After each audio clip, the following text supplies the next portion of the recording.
हमारा आज का टॉपिक है पेपर क्रोमेटोग्राफी। तो इसमें हम लोग देखेंगे कि इसमें स्टेशनरी फेज क्या है, मोबाइल फेज क्या है, मतलब इसके कुछ बेसिक कॉन्सेप्ट्स। उसके बाद हम इसके टाइप्स को डिस्कस करेंगे और फिर हम इसके कंप्लीट प्रोसीजर को डिटेल में डिस्कस करेंगे।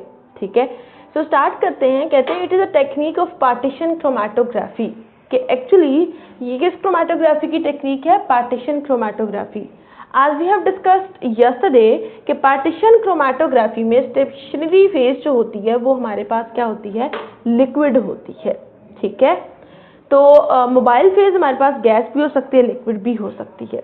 अब यहाँ पर स्टेशनरी फेज हमारे पास क्या है? लिक्विड। और पर्टिकुलरली जो हम यहाँ पर डिस्कस करने जा रहे हैं उसमें वो लिक्विड क्या होगा? Water in paper. मतलब हम यहाँ पर जो हमारा पेपर होता है उसको हम पेज को इस्तेमाल करेंगे, फिल्टर पेपर को इस्तेमाल करेंगे, और हम जानते हैं कि पेपर के अंदर थोड़ा सा वाटर मौजूद होता है।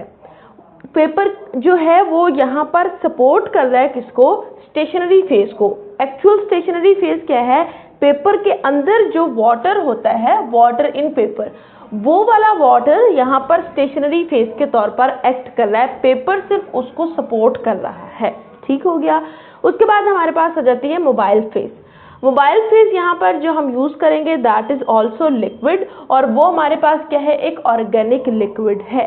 मोबाइल फेज याद रखिएगा कि एक सिंगल लिक्विड भी हो सकता है, एक से ज्यादा लिक्विड का मिक्सचर भी हो सकता है। It all depends on the sample, on the components to which we want to separate out. ठीक है, तो जिन कंपोनेंट्स का हमने एनालिसिस करना होता है उन्हीं की बेस पर मोबाइल फेज को चूज किया जा सकता है। Okay, so two liquids are immiscible, मतलब कि ये स्टेशनरी फेज भी हमारी लिक्विड है और मोबाइल फेज भी हमारी लिक्विड है, but these two liquids should be immiscible. वो एक दूसरे के अंदर हल नहीं होने चाहिए, because we want to separate out of our components or we want to do analysis of a particular sample। ठीक है, हमने देखा कि यहाँ पर स्टेशनरी फेज अगर वाटर है तो जो मोबाइल फेज है वो एक ऑर्गेनिक लिक्विड है। तो केमिस्ट्री में नेचर रूल है लाइक डिसॉल्व्स लाइक, मतलब ऑर्गेनिक में डिसॉल्व होता है या मिसिबल होता है, इनऑर्गेनिक में इममिसिबल होता है। तो ऑर्गेनिक और यहाँ पर वाटर है that is inorganic in nature, तो ये दोनों एक दूसरे के अंदर इममिसिबल हैं, so they can be definitely used. ठीक हो गया। तो ये तो हमने इसकी फेजेस देखी कि स्टेशनरी फेज क्या होगी और मोबाइल फेज क्या होगी। उसके बाद हमारे पास आ जाती हैं टाइप्स ऑफ क्रोमेटोग्राफी, जो कि आपसे शॉर्ट क्वेश्चन में भी पूछी जा सकती हैं कि how many types of paper chromatography. तो आप बताएंगे कि there are 3 types of paper chromatography. The first one is ascending, the second one is descending and the third one is circular paper chromatography. ठीक हो गया। अब हम देख लेते हैं कि इन तीनों में डिफरेंस क्या होता है। बहुत ही सिंपल सी होती हैं। अगर यहाँ पर आप देखें तो एक सिंपल अपरेटस शो करवाया हुआ है। ये जो ब्लैक कलर का आपको नजर आ रहा है दैट इज क्रोमेटोग्राफिक टैंक। ये वो टैंक होता है जिसमें हम पूरा क्रोमेटोग्राफी का प्रोसीजर कर रहे होते हैं। ठीक है, उसके बाद ये जो आपको ग्रीन कलर का यहाँ पर सारा नजर आ रहा है दैट इज मोबाइल फेज, जो कि हमने कोई भी ऑर्गेनिक लिक्विड लिया हुआ है तो वो हमने यहाँ पर डाला हुआ होता है। ठीक है, ये जो आपको ब्लू कलर का पीस नजर आ रहा है दैट इज फिल्टर पेपर। ठीक हो गया। और फिल्टर पेपर के ऊपर ये जो ब्लैक डॉट लगा हुआ नजर आ रहा है ये हमारे सैंपल का डॉट है, जिसको हम असल में सेपरेट आउट करना चाह रहे हैं। ठीक हो गया। अब होता ये है कि इसमें आप देख सकते हो मोबाइल फेज बॉटम में मौजूद है और मोबाइल फेज ऊपर की तरफ मूव करेगी। ये अपवर्ड मूवमेंट की डायरेक्शन भी बताई हुई है। जब भी मोबाइल फेज अपवर्ड मूव करेगी तो उसको हम क्या कहेंगे? Ascending paper chromatography. लेकिन दूसरा केस हमारे पास क्या है? डिसेंडिंग पेपर क्रोमेटोग्राफी का। तो यहाँ पर कंप्लीट नहीं शो करवाया गया apparatus, but this is filter paper और ये हमारा सैंपल लगा हुआ है। और आप यहाँ पर देख सकते हो कि यहाँ मूवमेंट क्या हो रही है? डाउनवर्ड मूवमेंट हो रही है। ठीक है, so here is downward movement of mobile phase. अगर मोबाइल फेज की मूवमेंट डाउनवर्ड होगी तो उसको हम क्या कहेंगे? डिसेंडिंग। डिसेंडिंग का मतलब भी ये होता है डाउन जो जाता है, और असेंडिंग का मतलब होता है जो अपराइज हो रहा होता है। तो जब भी मूवमेंट अपवर्ड डायरेक्शन में होगी राइज हो रहा होगा तो उसको हम असेंडिंग पेपर क्रोमेटोग्राफी कहेंगे, और जब भी मूवमेंट मोबाइल फेस की डाउनवर्ड डायरेक्शन में होगी तो हम उसको डिसेंडिंग पेपर क्रोमेटोग्राफी कहेंगे। अब इन दोनों को आप डिफाइन किस तरह से कर सकते हैं? A technique for analysis of mixture of two, और आप ये भी लिख सकते हैं ऑफ टू और more than two compounds in which mobile phase moves in upward और डाउनवर्ड डायरेक्शन। तो अगर आपने असेंडिंग पेपर क्रोमेटोग्राफी की डेफिनेशन लिखनी तो आप यहाँ पर सिर्फ अपवर्ड वर्ड लिखेंगे, डाउनवर्ड नहीं लिखेंगे। ठीक हो गया? तो ये आपकी पूरी की डेफिनेशन बन जाएगी असेंडिंग क्रोमेटोग्राफी की। लेकिन अगर आप डिसेंडिंग क्रोमेटोग्राफी को डिफाइन करना चाह रहे हैं तो आप उस वक्त अपवर्ड नहीं लिखोगे, आप डाउनवर्ड लिखोगे। तो ये पूरी की पूरी डेफिनेशन क्या हो जाएगी? डिसेंडिंग क्रोमेटोग्राफी की। ठीक है, अब इसमें सिंपल वही लिखा हुआ है कि this is a technique that is used for analysis of mixture of two compound, that if you have a mixture in which two or more than two compounds are present and you want to quantify, you want to separate them out, तो उस वक्त आप इस technique को इस्तेमाल कर सकते हैं। in which mobile phase moves, तो यहाँ पर बेसिकली हम असेंडिंग और डिसेंडिंग को डिफरेंशिएट कर रहे हैं कि अगर मोबाइल फेज अपवर्ड डायरेक्शन में जा रही है then it is called ascending, and if it is moving in downward direction then it is called descending paper chromatography. ठीक है, सो आप इसके बाद यहाँ पर ये भी लिख सकते हैं if it is move in upward direction is called ascending chromatography. This is just a simple and general definition. Third type हमारे पास आ जाती है रेडियल और सर्कुलर पेपर क्रोमेटोग्राफी। नाम से शो हो रहा है कि सर्कुलर, तो यहाँ पर जो हम फिल्टर पेपर लेंगे वो आप देख सकते हो that will be a circular filter paper, और यहाँ पर जो सैंपल प्लेस करेंगे उसका हम सेंटर में डॉट लगाएंगे। जैसे आप यहाँ पर देख सकते हो कि सेंटर में यहाँ पर हमने सैंपल का डॉट लगा दिया। अब यहाँ पर मोबाइल फेस की जो मूवमेंट होगी that will be in a circular path. आप यहाँ पर एरोज शो करवा रहे हैं उसकी मूवमेंट को कि ये सर्कुलर में हर तरफ मूव कर रहे हैं। ठीक है, so this is very simple. इसकी डेफिनेशन देख लेते हैं। A paper chromatographic technique in which migration from a spot in the sheet takes place in 360 degree. 360 degree का मतलब यही है कि जो माइग्रेशन हो रही, जो मूवमेंट हो रही मोबाइल फेस की, वो सर्कुलर फॉर्म में हो रही है। जैसे कि आप यहाँ पर भी देख सकते हो ये सर्कुलर फॉर्म में हो रही है। So that zone separate as a series of concentric rings. अब इसमें क्या कह रहे हैं? इसका मकसद ये है कि if you have put this spot, ठीक है, ये स्पॉट है and this is mixture of black, blue, red and green. ये इन 4 इंक्स का मिक्सचर है। तो अब आप इसको सेपरेट करना चाह रहे हैं। अब मोबाइल फेस जब मूव करेगा तो होगा कुछ यूं कि हमारे पास डिफरेंट रिंग्स बनेंगे। कैसे?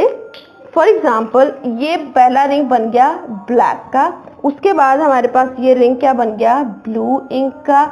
उसके बाद हमारे पास कौन सा रिंग बन गया? ये ग्रीन इंक का रिंग बन गया। तो ये अपनी अपनी एफिनिटी की बेस पर ये इंक्स मूव करेंगी और इस तरह से रिंग्स बनते जाएंगे इंक्स के हिसाब से।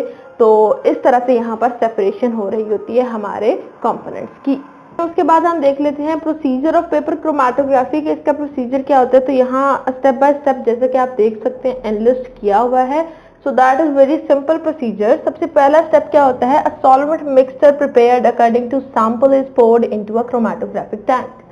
जैसे कि मैंने आपको पहले ही बताया कि हमने यहाँ पर जो सॉल्वेंट लेना होता है that can be a single compound और लिक्विड, और that can be a mixture of 2 और मोर देन 2 लिक्विड्स। और ये सब डिपेंड कर रहा होता है कि हमने किस सैंपल को सेपरेट आउट करना है। तो उन्होंने कहा कि अकॉर्डिंग टू सैंपल्स के हिसाब से हमने अपना सॉल्वेंट मिक्सचर बना लेना है, बंद कर देना है। देन सेकेंड स्टेप आपका क्या होगा? Cover the tank to homogenise its inner atmosphere. Tank को ऊपर से आपने उसके लिड या उसके कवर से अच्छी तरह कवर कर देना है और उसको तकरीबन 20 मिनट के लिए या आधे घंटे के लिए छोड़ देना है ताकि उसका जो इंटरनल एनवायरनमेंट है वो होमोजेनाइज हो सके। तो उसको होमोजेनाइज करने के लिए आपने कवर करके इसको छोड़ देना है।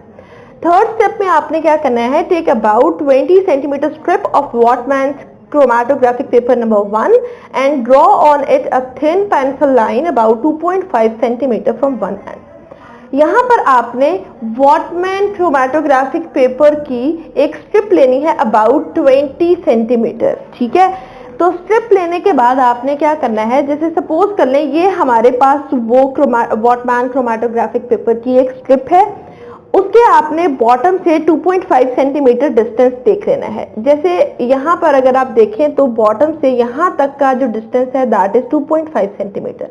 फिर आपने यहाँ पर लेड पेंसिल से एक लाइन लगा लेनी, जैसे कि आप यहाँ पर देख सकते हो कि लाइन यहाँ पर लगी हुई है।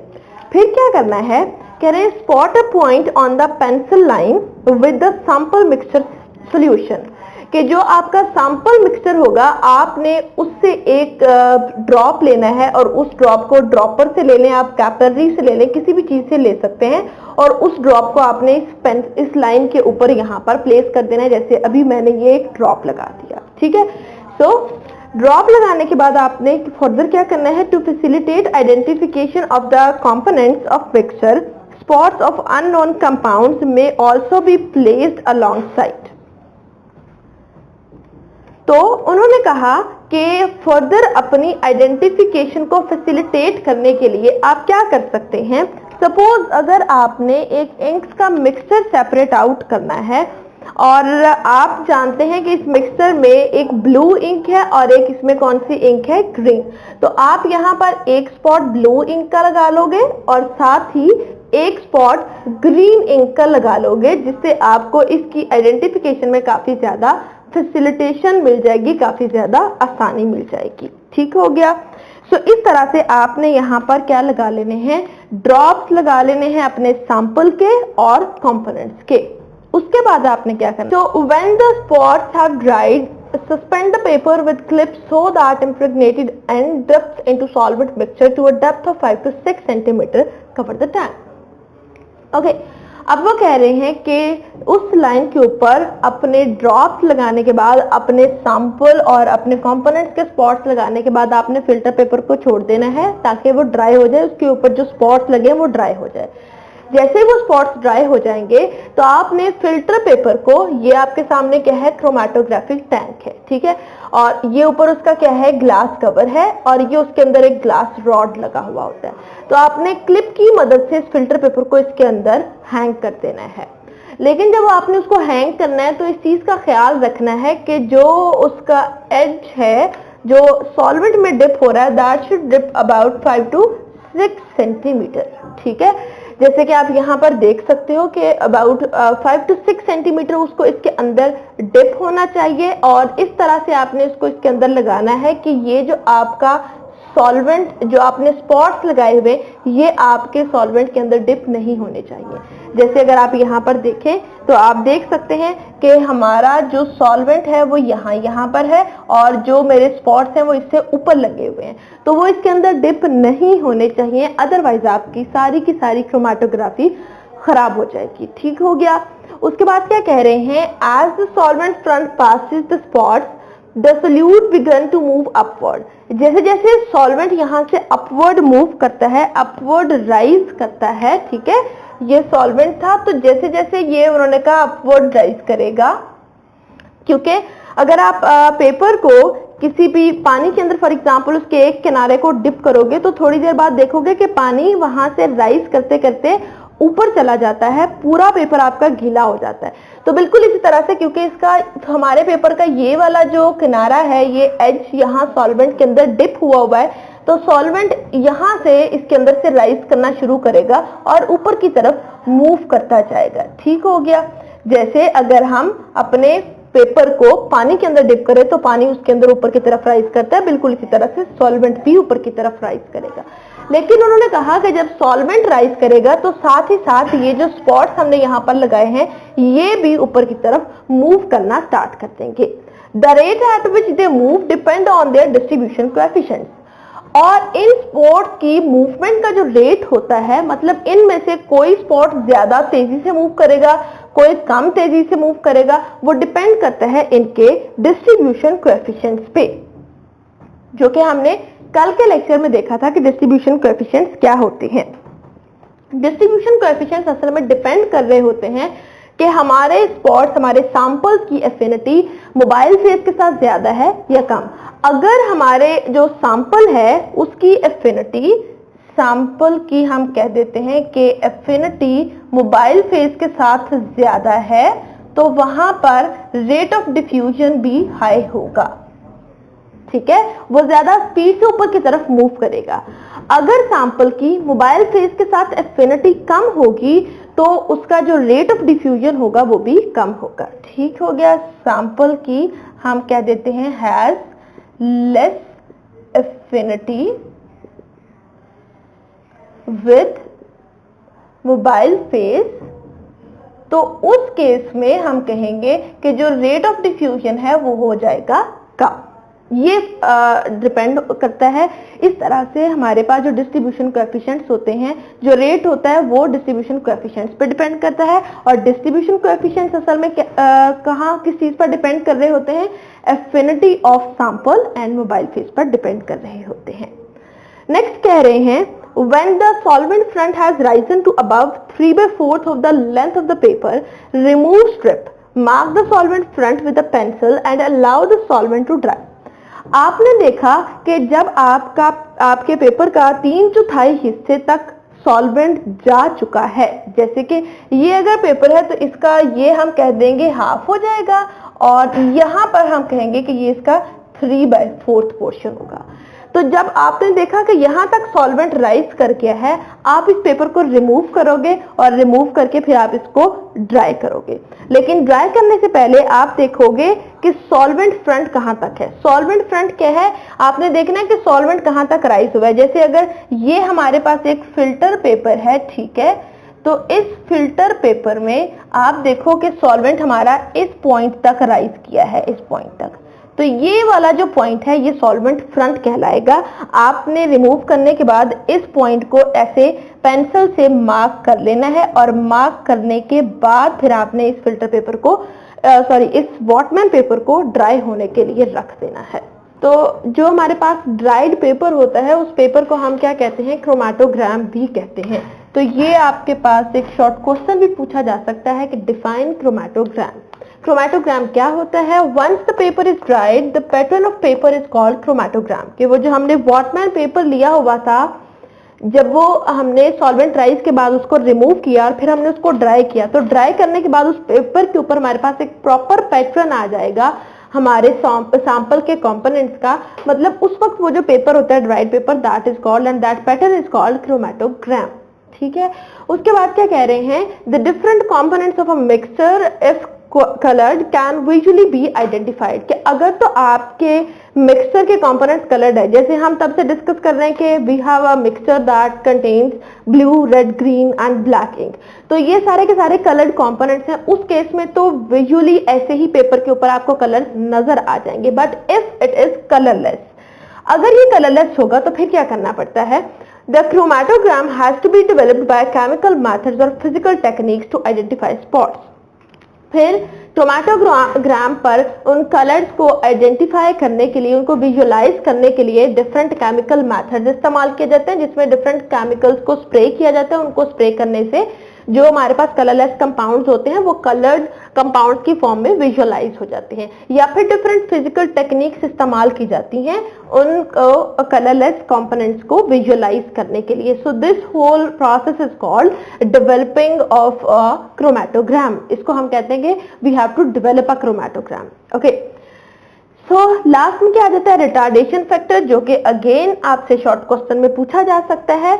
Each component has specific retardation factor. अब रिटार्डेशन फैक्टर है क्या, उसको हम इसके फॉर्मूला से भी डिफाइन कर सकते हैं। रिटार्डेशन फैक्टर असल में हमारे पास रेशियो है between distance travelled by a component to distance travelled by a solvent. ठीक है, इसका फॉर्मूला हमारे पास क्या आ जाता है, retardation factor is equal to distance travelled by component from original spot. जैसे ये हमारे कंपोनेंट्स थे और हम लोगों ने उसके ये स्पॉट्स लगाए हुए थे, ये स्पॉट ऊपर की तरफ मूव करके गए हैं, तो इनका जो डिस्टेंस होगा वो आपने यहाँ पर मेंशन करना है, divided by distance travelled bye solvent from original spot.